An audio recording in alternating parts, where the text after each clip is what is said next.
Hello and welcome. I'm Kamla. My guest today is Dan Garblick. He's the co-founder of a San Francisco-based food startup called Bandar Foods. And here's a video clip of Dan and his co-founder, Lalit.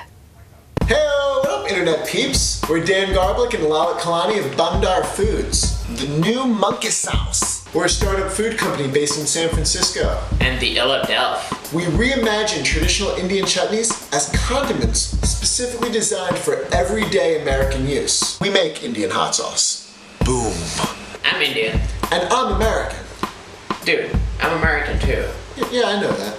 And we want to be the Indian version of sriracha. Instead of Vietnamese rooster sauce, we're monkey sauce. We're monkey sauce. So Dan, we just saw a picture of you and your co-founder Lalit Kalani. Bandar Foods, Bandar means monkey Yes. in Hindi. I'm sorry. How did you come up with that name? So Bandar Foods, not Bandar Foods. The idea started, we wanted to create the world's first Indian-inspired hot sauce. And so we were classmates in school, and we were playing around with various chutney recipes, and we wanted to come up with a product that could be an Indian equivalent to what sriracha rooster sauce was doing with Vietnamese. So Vietnamese rooster sauce, we come up with Indian.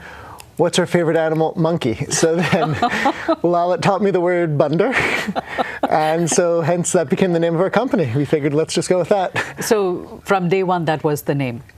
From day one, that was the name. Bandar, which means monkey. Yep. So Bandar Food wants to disrupt Indian food, and you say that you want to use the tech startup approach towards rapid scale. Yes. I mean, are you really a startup? Just because you're in San Francisco? Just because we're in San Francisco, we have to say we're a startup.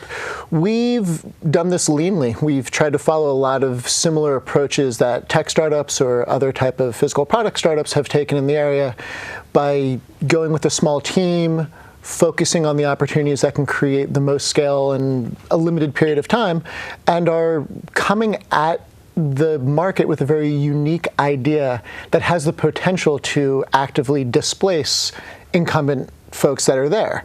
So where food startups for a very long time were done organically, you get into your local store, you do well in your local store, then you get into a second local store.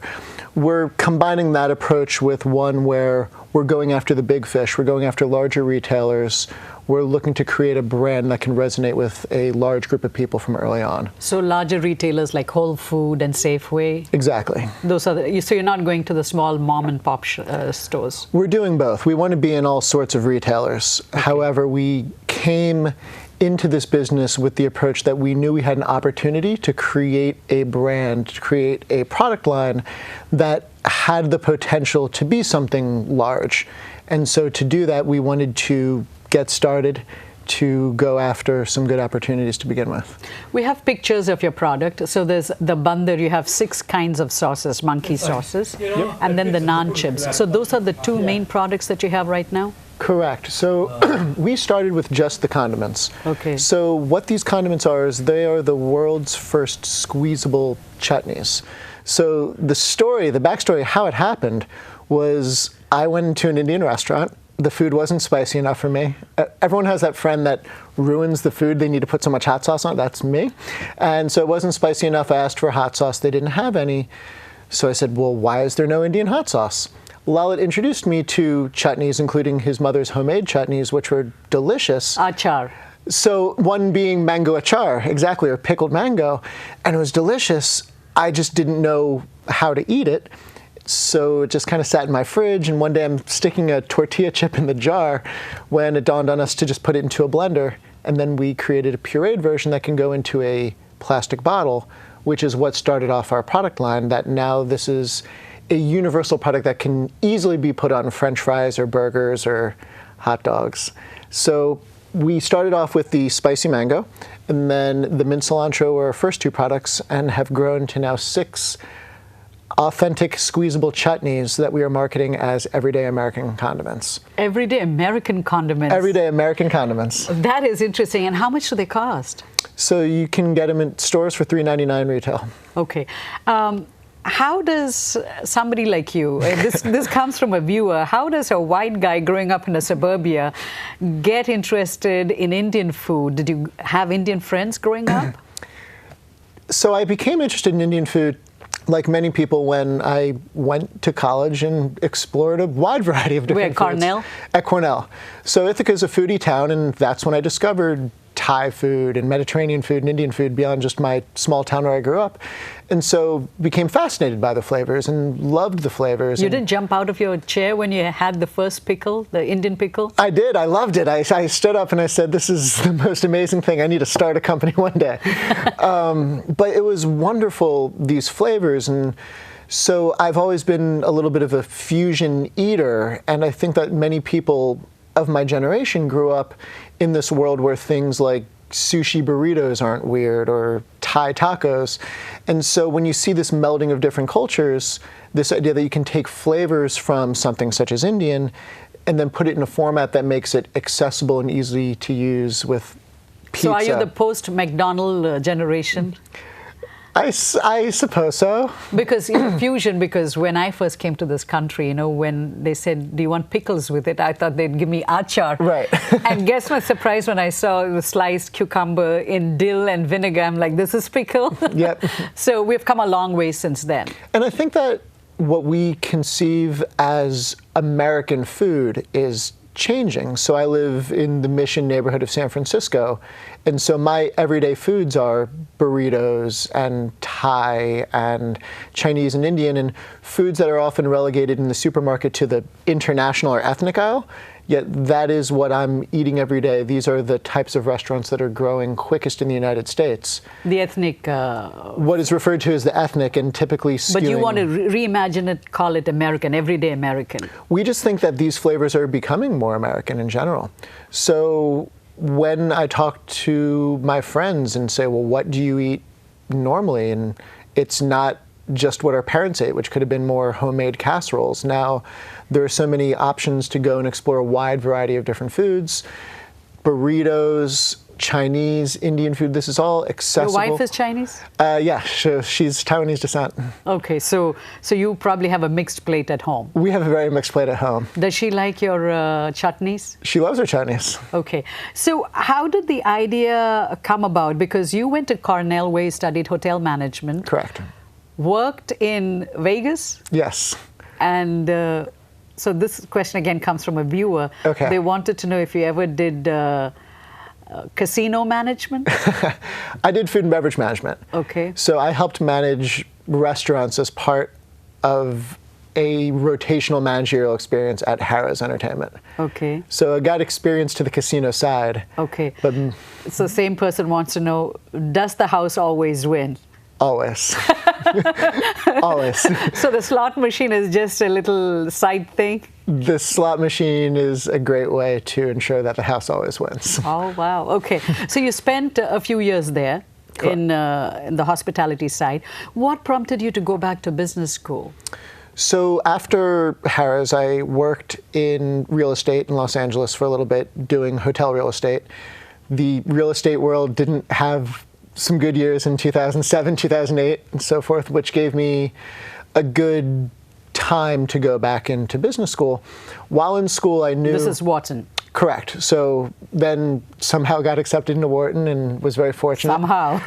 And I was able to use that as a template, or as a place where I can just further my business education, but also wanted to experiment with startup ideas. And so, like many other students, came into school with a wide variety of different ideas from tech.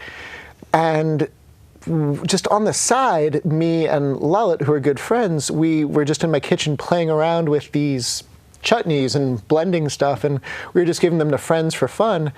And we were in an innovation class together that puts on an annual innovation tournament. And kind of as a joke, we just entered Indian hot sauce. It was a joke because we're up against a lot of tech ideas and real serious... But was it really a joke? You must have gotten good feedback for you to have found that initial courage to say, let's go and put it out there. So we suggested that idea along with my Twitter for Uber idea or whatever it was that I had as well. And this was the one that got more traction. And then we went into the class with the idea of Indian hot sauce, and we came up with the brand Bandar, so it became monkey sauce.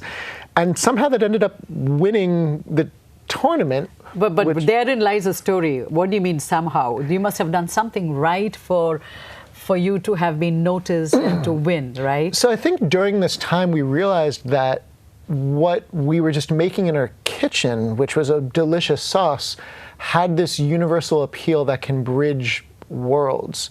So from my perspective, coming from the hospitality business, it was wonderful seeing how my experience in food and seeing how different food cultures interact with one another, that here was a great way to put that out there.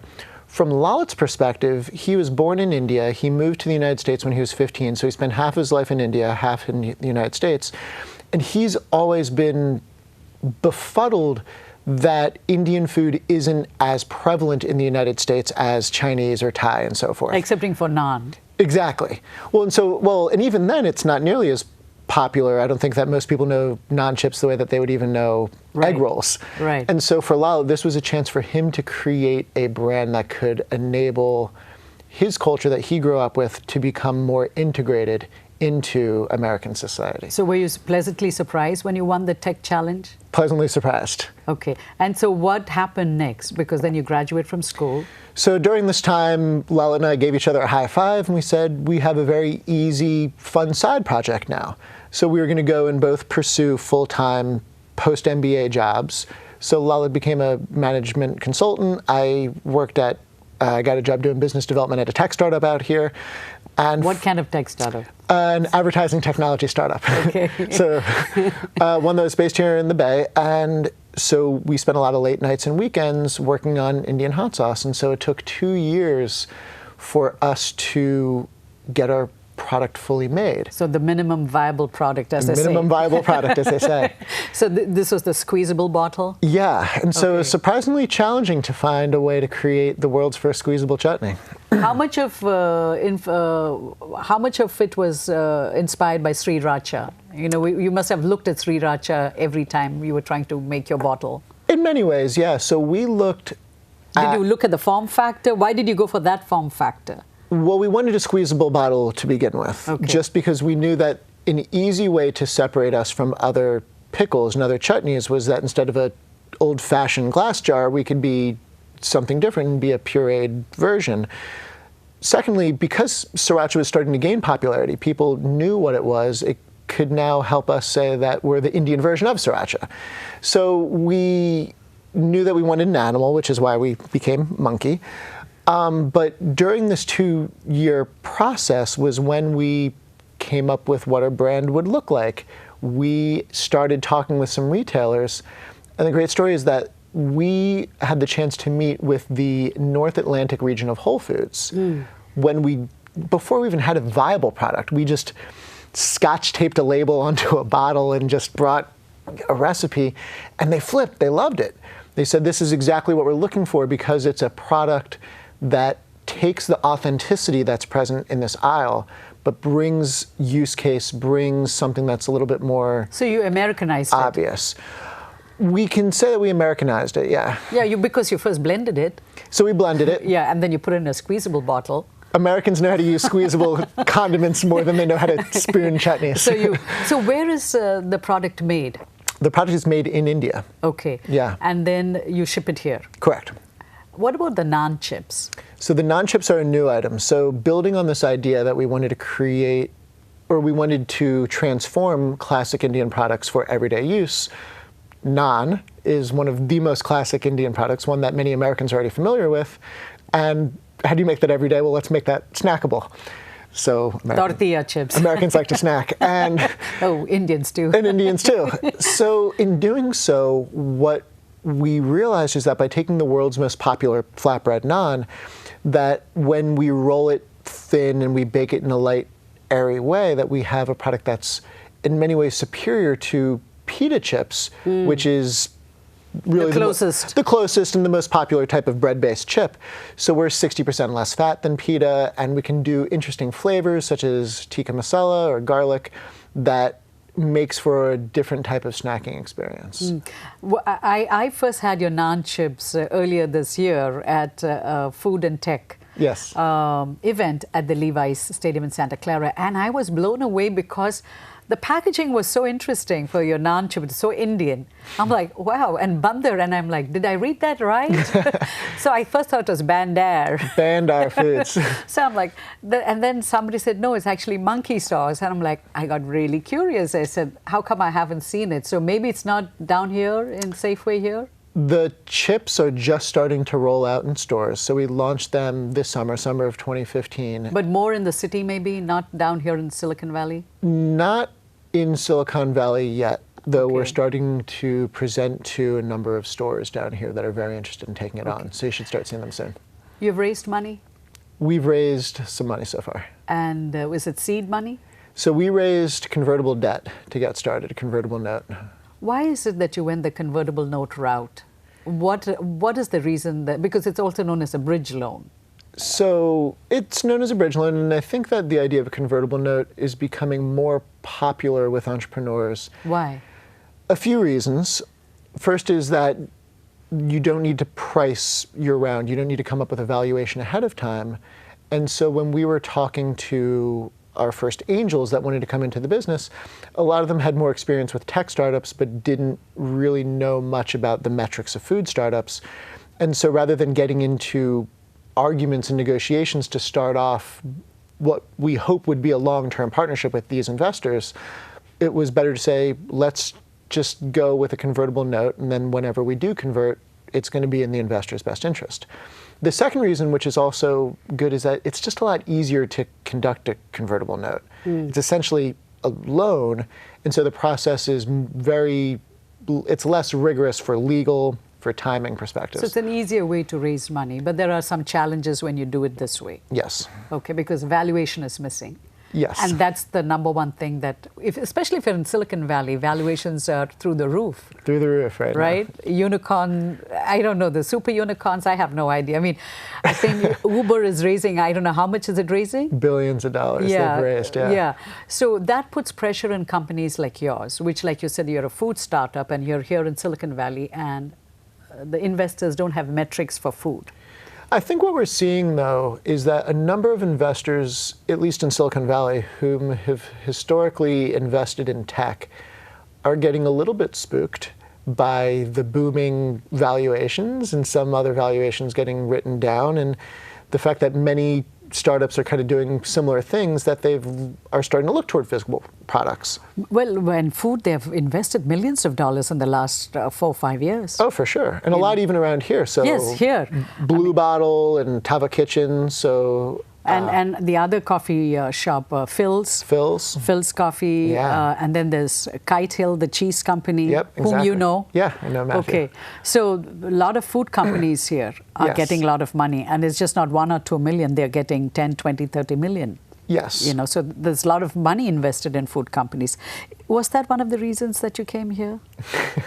No, the reason, so I came here for love. I came here because my then girlfriend, now wife, was from Palo Alto. Oh, okay. But one of the benefits about being out here and having a food company here is that you have a very robust food community. You have a very innovative group of entrepreneurs that are looking to find ways to revolutionize or at least add a lot of new, exciting products into the market. So Lalit is on the East Coast, you're here on the West Coast. Correct. Okay. Again, another question from a viewer.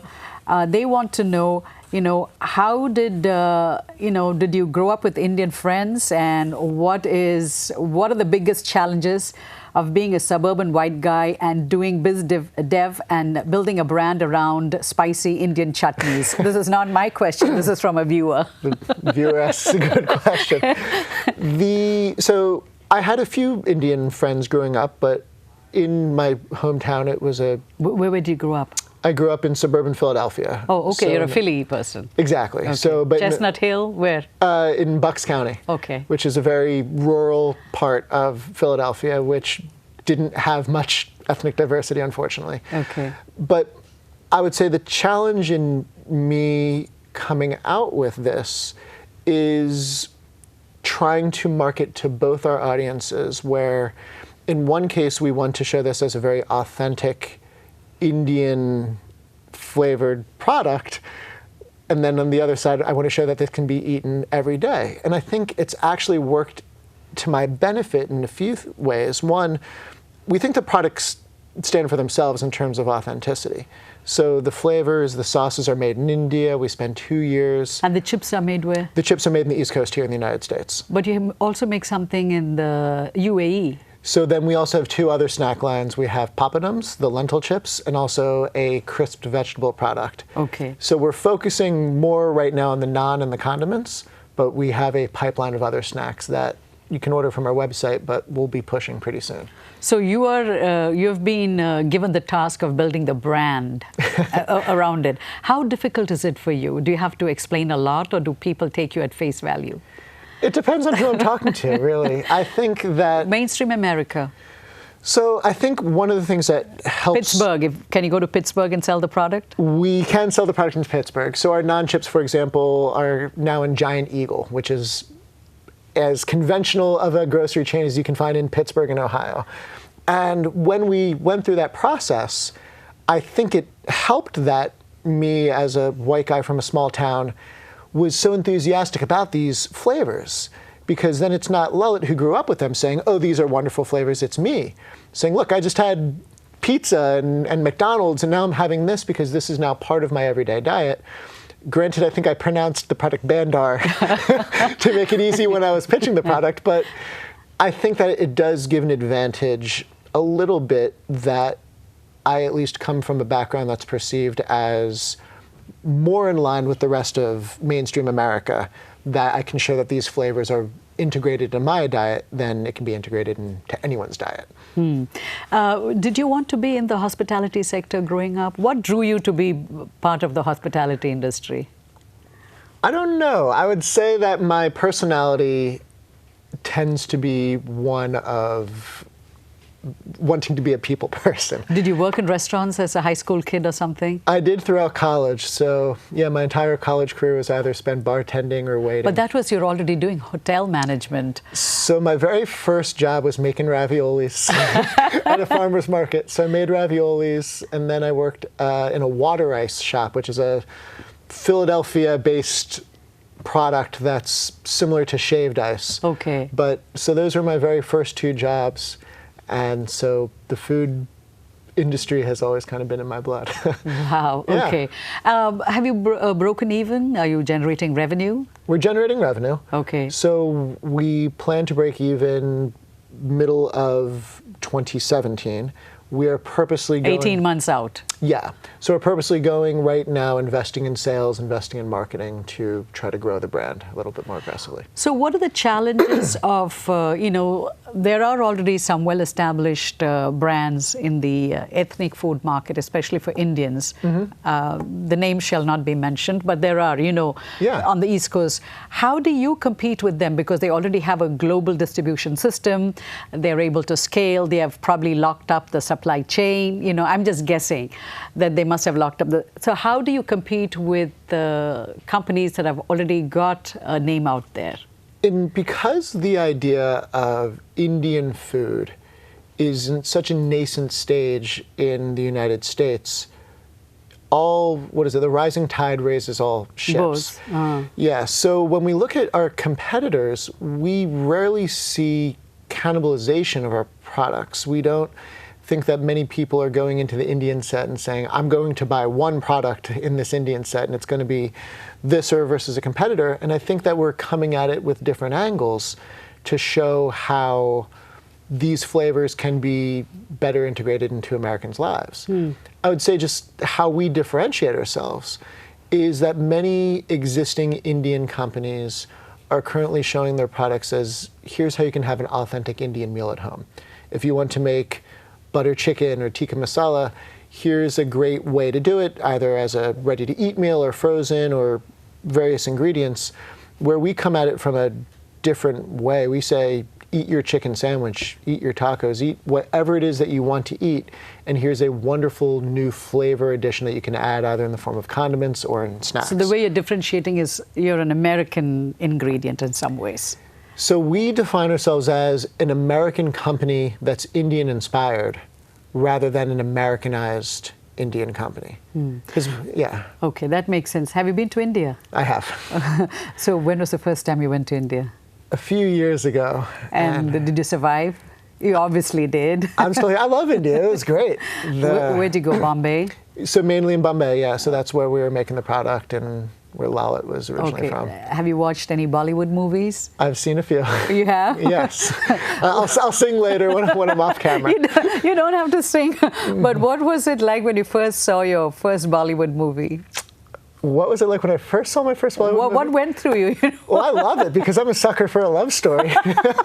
And so with so many Bollywood movies having a love element and song and a kiss at the end, So you watch Bollywood movies? I watch a couple here and there. Okay.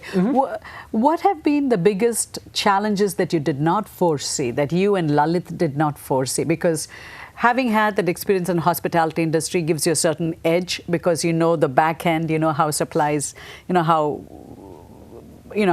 Haras operates, how they order food or whatever. You have that edge. But what were some of the other things that you didn't imagine? I would say the biggest challenge that we foresaw was just understanding the pace at which this world moved. And so, for example, we will present to Safeway, and then they'll get back to us a few months later, and then they'll say yes, and then it'll take 6 months for the reset to happen, and then nearly a year later, we're already thinking about our other products. And so now we're still in the position to promote the products that we've gotten on shelf. So I'd say just understanding and recognizing the pace at which retail moves was a big learning experience for us. Challenges, I would say it's just been how to manage a food product startup in this lean startup way. So when I'm spending all my day packing boxes and actually checking bottles, yeah. My final question, because we've already said we have to wrap up, Sure. is your product available in Vegas? In Vegas. It's available in Whole Foods in Vegas and hopefully coming soon to a few of the hotels and casinos. Oh, good. Yes. Good. Nothing beats Naan Chips when you're at the tables. Yeah. Dan, it was a pleasure to talk to you about Bandar Food, Monkey Sauce, and we wish you all the best. Thank you so much. Appreciate being here. Thank you for watching, and that was Dan talking about Bandar Food and their monkey sauce and naan chips that is available in stores across the country, and it's making its way down here in Silicon Valley. If you missed any of our shows, you can watch them on our YouTube channel. I'm on Twitter. My handle is @Kamla. Dan, are you on Twitter? Bandar Foods. Bandar. Bandar Foods. Bandar Foods. BANDAR Foods.com. And thank you for watching. We'll be back again with another episode next week. Until then, goodbye.